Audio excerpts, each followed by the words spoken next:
एक बार महाराज युधिष्ठिर ने भगवान श्री कृष्ण से पूछा कि कार्तिक महीने की एकादशी का क्या महत्व है। भगवान श्री कृष्ण मुस्कुराए और बोले, राजन, कार्तिक मास के कृष्ण पक्ष में जो एकादशी पड़ती है उसे रमा एकादशी कहा जाता है।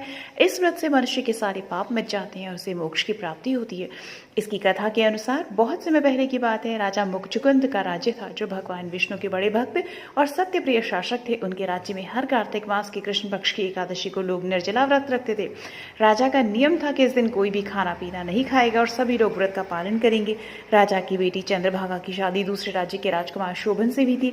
शोभन का शरीर बहुत कमजोर था, लेकिन उसने राजा मुचुकुंद के नियम और भगवान पर विश्वास करते हुए व्रत रखने का निर्णय लिया। दिन भर भूख प्यास सहने के बाद द्वादशी तिथि की सुबह पारण से पहले ही शोभन की मृत्यु हो गई।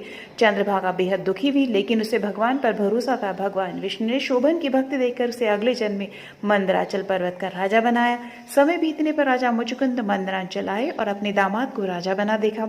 उन्होंने ये बात चंद्रभागा को बताई। चंद्रभागा यह सुनकर बहुत खुश हुई। फिर उसने भी रमा एकादशी का व्रत किया और उसे भी पुण्य और फल प्राप्त हुआ। अंत में वो अपने पति के साथ फिर से सुखपूर्वक रहने लगी।